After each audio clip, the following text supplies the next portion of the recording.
नमस्कार दोस्तों। आज बहुत दिनों बाद रूबरू हो रहे हैं आपके साथ। आज छोटी सी एक चर्चा करनी थी। चर्चा क्या है कि मुझे बारंबार एक चीज़ का ख्याल आ रहा था कि जीवन में हमने अपने कपड़ों का बड़ा ख्याल किया। हमारे कपड़े ऐसे होने चाहिए, हमारे जूते ऐसे होने चाहिए, हमारे मोजे ऐसे होने चाहिए। इस तरह का हमने बहुत ख्याल किया। फिर हमारी स्कूल की शिक्षा ऐसी होनी चाहिए, हमारा स्कूल ऐसा होना चाहिए। हमारे माता पिता ने डिसाइड किया कि हमारा स्कूल जो है वो इस तरह का होना चाहिए। फिर हमारे भाई बहन भी इस तरह से बिहेव करें जैसे हम चाहते हैं, हमारे दोस्त भी वैसे ही बिहेव करें। उसके बाद पत्नी या पति हमारा ऐसा होना चाहिए, दोस्त हमारे ऐसे होना चाहिए। फिर दुकान या नौकरी हमारी ऐसी होना चाहिए, बिजनेस ऐसा होना चाहिए, बच्चे ऐसे होने चाहिए, मकान ऐसा होना चाहिए, संस्थान ऐसा होना चाहिए, इत्यादि इत्यादि। और उसकी जब भी हम कहीं मंदिर में जाते हैं, किसी सन्यासी के पास जाते हैं, तो वैसा होना चाहिए, उसके लिए हम डिमांड करते हैं, भगवान से प्रार्थना करते हैं, डिमांड करते हैं। ये सब चीज़ें हो ना हो, इनके साथ बड़ी भारी अनिश्चितता है। ये भी नहीं कह सकते कि ये चीज़ें होंगी ही हमारे साथ। ये भी हो सकता नहीं हो, कुछ पूरी होती है, कुछ नहीं होती, और कुछ को उम्मीद से ज़्यादा मिल जाता है। लेकिन एक चीज़ हमारे और आपके जीवन में निश्चित होनी है। वो चीज़ क्या है जो मेरे और आपके जीवन में निश्चित होनी है? आप समझ गए होंगे, मृत्यु। तो हम ऐसा क्यों कोई प्लान नहीं बनाते कि हे ईश्वर, जब हमारी जिम्मेदारी पूरी हो जाए, हमारे बच्चे सकुशल हों, वो दूसरों को शरण देने योग्य हो, इतने मजबूत हों, सुरक्षित हों, खुशी हों, घर परिवार हमारा बन गया हो, बिजनेस हमारा हो गया हो, जो जो हमारी ड्यूटीज़ हैं हमने पूरी कर ली हो, तो हमारा शरीर स्वस्थ हो। शरीर में ईश्वर का ध्यान करते करते, ईश्वर का ख्याल करते करते इस शरीर को छोड़कर दूसरे शरीर में जाने की यात्रा कर सके, मृत्यु सम्मान पूर्वक एग्जिट हो सके इस शरीर से। जिस सम्मान से इस शरीर में हम जिए और रहे, उसी सम्मान से इस शरीर को छोड़ सकें। क्या कभी ऐसी प्रार्थना की? मैं हॉस्पिटल में एक जॉब करता हूँ। मैं देखता हूँ 85, 90, 95 साल के लोग हैं। यहाँ मुंह में, यहाँ नली, यहाँ और यहाँ ट्रिकोस्मी हो जाती है, वेंटिलेटर पर पड़े रहते हैं। बड़ी कष्टप्रद जिंदगी जीने के लिए। क्या वो ज़िंदगी मिले अगर आपकी 75 साल या 80 साल आयु है, आपके बच्चे कामयाब हैं और वो आपको वेंटिलेटर, एक्मो और डिफरेंट कलर की सपोर्ट से आपको बचा भी लेते हैं, तो आपका शरीर कितना काम करेगा?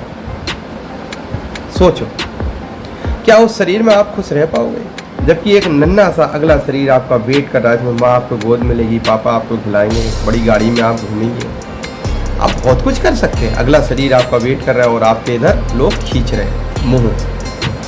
तो एक हमारी, मैं सोचता हूँ, एक जीवन में हमारे सदैव एक ये भी होना चाहिए कि हमारा सम्मानपूर्वक शरीर छूटने का, एग्जिट होने का एक अधिकार होना चाहिए, एक। और दूसरा, सदैव पर हमें ईश्वर से प्रार्थना करनी चाहिए कि हे ईश्वर, जब हम सारी जिम्मेदारी पूरी कर लें, हमारे बच्चे कामयाब हो जाएं, सब हमने कर लिया, तो हमारा सम्मानपूर्वक एग्जिट हो जाए, ये तड़पना ना पड़े, बिस्तर में ना रहना पड़े, आईसीयू में जाना ना पड़े, और वेंटिलेटर है, इंट्यूबेशन है, और विभिन्न प्रकार के प्रोसीजरों से, सेंट्रल लाइन पॉइंट से बचा जा सके। अब ऐसे हो सकता है कुछ अस्पताल वालों को मेरा एक प्रश्न सुन के गड़बड़ लगे कि हमारी तो बिजनेस खराब हो जाएगा अगर सब ऐसी सोचने लगेंगे। तो भैया, मेरी तो विनती है अस्पताल इसलिए है कि ईश्वर हमें इस योग्य बनाए कि किसी के कष्ट हो तो उन कष्टों में हम कम कर सकें, उन कष्टों में कम होने में निमित्त बन सकें, क्योंकि कष्टों को कम करना तो ईश्वर का ही काम है,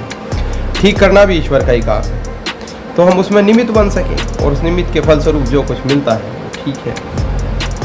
बट हम ये दुआ नहीं कर सकते कि लोग बीमार पड़ें या आईसीयू में आए। ऐसे आदमी को तो घोर नरक मिलेगा, चाहे वो अस्पताल इंडस्ट्री से जुड़ा हो, चाहे वो बिजनेसमैन हो, चाहे कोई। खैर, मुद्दे पे आते हैं कि एक इच्छा, एक प्रार्थना सदैव ऐसी भी होनी चाहिए कि हमारी मृत्यु किस प्रकार की है। अब मृत्यु अच्छी हो, एग्जिट अच्छी हो, उसके लिए क्या करना है? उसके लिए एक ही काम करना है, हरि नाम। हरि नाम की महिमा अपरंपार है। गोरन दास जी महाराज के पास, उनके आश्रम में एक शिष्य था और वो शिष्य हर समय हरे कृष्णा हरे राम राम राम हरे हरे कृष्णा हरे राम, इस तरह जप करता रहता था। अब उसकी हालत इतनी हो गई कि जब वो पोटी करने, लैट्रिन करने जाता था, तब भी वो हरे कृष्णा हरे राम का जाप करता था। तो लोगों ने उसे टोका, एक दो बार तो धुन भी दिया। अब उसने मुंह पे कपड़ा लगा लिया, फिर भी वो ऐसे करे तो उसकी शिकायत हुई। तो गुरुजी के पास गया तो गुरुजी से, और गुरुजी क्या करूँ, अभ्यास ऐसा हो गया, हरे कृष्णा हरे राम राम राम हरे हरे ऐसे आता रहता है, मैं क्या करूँ? तो गुरुजी ने बताया कि ये सब पागल है, तो अच्छा है। राम का नाम तो पतित पावन है, यानी कि खराब से खराब, पतित से पतित चीजों को पावन कर देता है। और राम नाम का मतलब है ईश्वर का कोई भी नाम। जिस भी रूप में आपको ईश्वर अच्छे लगते हैं, उस रूप में आप ईश्वर को याद कीजिए, उस रूप में ईश्वर का नाम लीजिए। एक नाम तो होता है, ऐसे बहुत सारे नाम होते हैं, राम कृष्ण हरि बोल दिए, मजा नहीं आएगा। ओम हरिओम बोल दिया, नहीं। अल्लाह, तो भाव हो उसमें कि उसमें सब कुछ है। आप बताओ, बिहारी जी राधे राधे जप रहे, वो समस्त लोग जिनके अंतराल क्यों जाप कर रहे? महिमा है जाप की बताने के लिए कि आप जो भी नाम आपको अच्छा लगता है, राधे कृष्ण श्री राधे राधे, हरिओम श्री राम, जो भी आपको अच्छा लगता है, सिया राम, श्री हरि, जो भी लगता है, और आप उसमें डूब जाए। इसमें सारी शक्ति समाहित है। कलयुग केवल नाम धारा। जो आपको रूप अच्छा लगता हो, देखो भगवान का कोई रूप ना तुमने देखा ना हमने देखा, लेकिन जो रूप आपको अच्छा लगता है, उस रूप का ख्याल करके जब आप ऐसे ध्यान करते हैं किसी भी स्थिति में, तो वो स्थिति पवित्र हो जाती है। गौरांग दास जी ने कहा, लैट्रिन पेशाब किसी से बुरी गंदी स्थिति में हो, आप हरि का नाम जपो, आप पवित्र हो। क्या है? अपवित्रम पवित्रवा सर्वस्थाम गतो अपि वा ये स्परेत पुंडरीकाक्षम से भयावंतरम शुचि। उन पुंडरीकाक्ष, उस पुंडरीकाक्ष श्री हरि भगवान का नाम जपने से अपवित्र स्थिति भी पवित्र हो जाती है, चाहे वो अंदर की हो या बाहर की हो। पुंडरीकाक्ष भगवान का जाप करने से ये होता है, भगवान का जाप करने से। तो हरि का नाम, देखिए आप हवन करेंगे तो आपका नियम है, आपको इस तरह से हवन करना चाहिए। मंदिर जाएंगे तो आप नहा धो के साफ सुथरे होकर जाएंगे, उसका नियम है। अगर आप ऐसे विग्रहों को छुएंगे तो वो उसका अपराध लगेगा। मंदिर में भी आप अपने भगवान के मंदिर में साफ सुथरे नहा धो के बैठेंगे। बट हरि का नाम आप किसी भी कंडीशन में ले सकते हैं। तो एक तो हरि का नाम लेते रहना, और एक बार मृत्यु का ख्याल करना प्रतिदिन कि हमारी मृत्यु हो तो ऐसी हो। कुछ तो लोग कहेंगे क्या बाबलू वाली बात कर रहे हैं, नहीं। ये दो चीज आप करके देखिए, जीवन में साधना में बहुत वृद्धि होगी। मैं आपसे केवल वही चीजें जिक्र करता हूँ जो मैं अनुभव करता हूँ। देखो, दिन भर तो हम नौकरी करते हैं और उसमें हम बिल्कुल वही रोल अदा करते हैं जो हम आवश्यक है। लड़ना, झगड़ना, रोना, पीटना, गुस्सा होना, बोलना भी कुछ भी। और कभी कभी सुन के जब देखते हैं कि सामने वाला हमारी बात और हमारी भावना नहीं समझ पा रहा, तो दुखी भी होते हैं, आंसू भी आते हैं कि क्या हो रहा है। बट जब हम इन भगवान श्री हरि श्री हरि श्री हरि श्री हरि इनकी शरण में आ जाते हैं ये पूरी रात हमारी जो साधना की होती है, और इस रात में सब थोड़ा सा समय निकाल के जब आपसे वार्तालाप करते हैं, और आप चुने हुए हीरे हैं, 1,00,000 2,00,000 लोग नहीं हैं आप इस पृथ्वी लोक पर।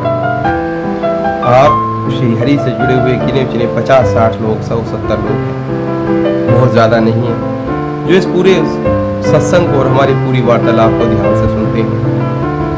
कुछ लोग तो ऐसे हैं, देखा और तुरंत उन्होंने हटा दिया, बड़ी बोरियत भरी बातें होती हैं। लेकिन कुछ गिने चुने हीरे हैं जो इससे जुड़े हुए हैं।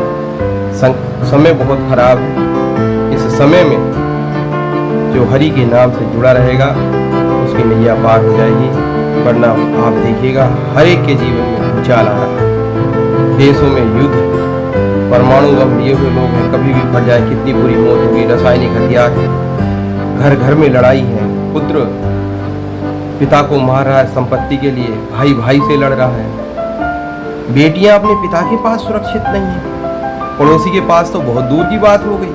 पहले आदमी को देखकर हिम्मत बढ़ जाती थी, अब आदमी को देखकर हिम्मत घट जाती है। समय खराब होता चला जा रहा है। आजकल तो आदमी सभाओं में रोता भी दिखाने के लिए, ऐसा रोता है कि जब उसे कि आपको इमोशनल कर दे, आपका यूटिलाइजेशन कर दे, आपकी मैन पावर का प्रयोग करने के लिए 2 मिनट में जब उसे लगेगा रोने से काम नहीं चल रहा तो आपको हड़काएगा, वही तरह जैसे आप बड़े भारी क्रिमिनल हो, लालच देगा, अपना लाभ करना है उसे। आपको शास्त्रों का उदाहरण देगा, बाइबल में भी लिखा हुआ है, श्रीमद् भागवत पुराण में भी आता है कि आने वाले कलयुग में जो शैतान से जुड़े हुए लोग होंगे वो शास्त्रों का उदाहरण देंगे, शास्त्रों में ऐसा लिखा है, शास्त्रों में ऐसा लिखा है, और उस उदाहरण से केवल अपना लाभ करेंगे, आपको बेवकूफ़ बनाएंगे। मैं तो ये कहूँ, किसी की बात मानो मत मानो, केवल एक बात मेरी मान लो, इस वीडियो को किसी को मत भेजो, मत आप सब्सक्राइब करो, मत देखो।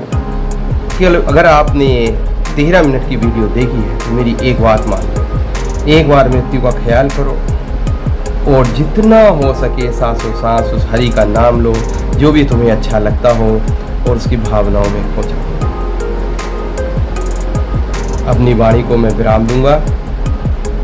मुझे सुनने के लिए, मुझसे मिलने के लिए बहुत बहुत धन्यवाद। आप सबको बहुत बहुत प्यार, बहुत बहुत आशीर्वाद, और बड़ों के लिए नमस्कार, चरण स्पर्श। जय श्री राम, जय श्री हरि, जय श्री कृष्ण।